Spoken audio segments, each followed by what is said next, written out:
Hi folks, 2 days ago there was another mass shooting in America, Florida this time.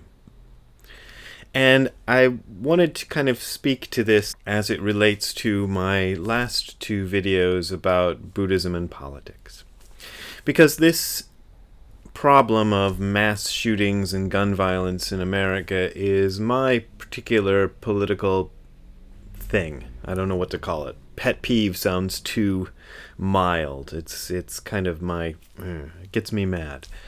As some of you know, as I've talked about before, the family of a close friend of mine was murdered by a person who acquired a legal handgun and went and killed a bunch of people. So this thing about mass shootings isn't just a kind of a political issue for me, it's a personal issue as well. So tomorrow there is another meeting at the Angel City Zen Center. It would be easy for me to go in there and maybe find a few quotes from Buddha or some Buddhist thinker about nonviolence and kind of tie the whole thing into a plea for gun control. But I would find that to be completely inappropriate to do in that setting. And there's a few reasons. Now, one of them is the one I already explained in my last two videos, and I don't want to beat that dead horse to death some more, so I'm not going to go into that one. The others are more on a practical level. So Angel City Zen Center, we get 20-25 people at maximum in there on a Saturday. What's going to happen if I speak to those 25 people, if there are even that many, about this? Well, likelihood most of them already kind of agree with me, but let's say there's somebody in there who doesn't. Let's say there's some NRA member or whatever. Is that person going to hear my little sermon and quotes from Buddha and go, "Oh my God, I've seen the light now. I'm gonna throw my guns away and I'm gonna campaign for laws, for sensible gun laws"? It's not gonna happen. It really is not gonna happen. Even if I do this here with the 1,000 to 2,000 people that watch these videos, among you, I imagine there's a few people who are maybe pro-gun, but you're not gonna hear me say a few things about Buddhist ideas of nonviolence and then change your minds about that stuff. It's not going to work.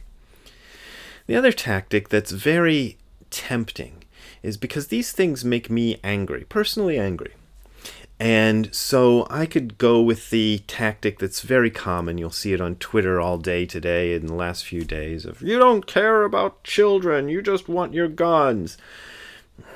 I don't know if that's true, but even if it is true, which I doubt, as soon as I take that approach, I'm going to put the other person on the defensive and I'm not going to reach that person.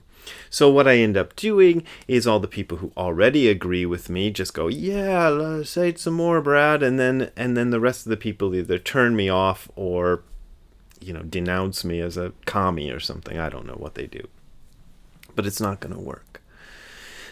This is a weird thing. It's a weird aspect of American society, and it's one of the aspects of American society that made me want to leave when I went to Japan, because I was already, this is long before the family of the friend of mine were killed, I was already concerned about this issue. I'd been beaten up on the streets of Akron, and I was seeing a lot of violence, and I wanted to go somewhere where that didn't happen. So escaping is an option, but it's not an option everybody has. And it's not an option I personally would like to take right now because I would like to preserve the United States. I'm worried. Frankly, this whole thing makes me concerned about the future of the United States. For example, we all know, because everybody says it, Australia had a mass shooting, and one mass shooting was enough to completely change their ideas about gun control, and they had this big gun buyback and stuff. Now, I'm not even advocating for a gun buyback or gun confiscation in America because, number one, it ain't going to happen. Number two, if you did try it, there would be rampant violence and it would be horrible. So, no, I'm not advocating for that. But what I find interesting is we have the Sandy Hook thing, we have the Columbine, which I was in Japan when that happened, we have this recent thing in Florida, Las Vegas. I could go on and on. It doesn't seem to make any difference. And why is that? I don't get that. It doesn't seem to to change anything. And it does seem that a lot of Americans want change, but some force within the United States is preventing that change. Now, I like to point to the Second Amendment as being a very big problem. But even so, I'm not going to advocate for the repeal of the Second Amendment. Obviously, the Second Amendment should be repealed. There's no argument for that. There's no rational argument that for retaining the Second Amendment. There can't be. It's impossible. Even so, it's not going to happen. The Second Amendment is not going to be repealed because it's just too difficult and it's just too much to go through to get a consensus on it. So it's not going to happen. So I'm not going to advocate for something that I know and that you know is obviously necessary. You know it's necessary even if you're pro-gun. You're probably in denial about it. Now, see, that's me being pissed off.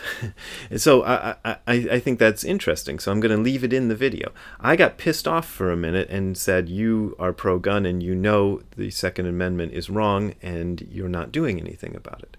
That approach isn't going to work. I believe it's true, but it's not going to work. And I'm not going to reach anybody with that approach. So I take it back.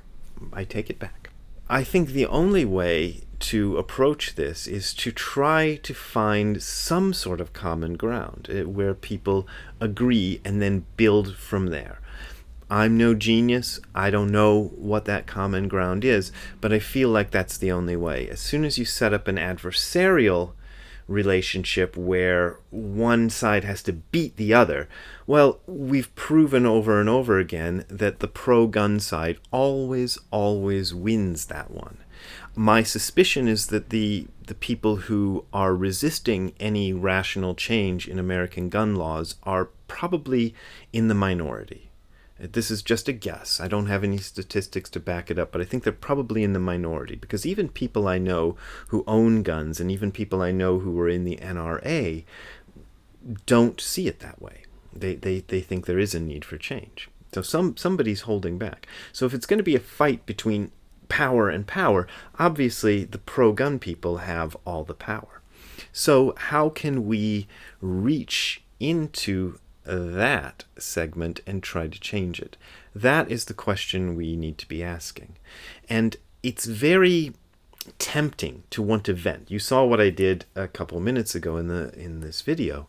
It's very tempting to want to vent your anger and say, yeah, and point fingers. But it isn't going to help. It just creates a resistance that you're giving somebody something to resist, and they take the bait and they resist it. So I have no conclusion for you. I have no conclusion at all.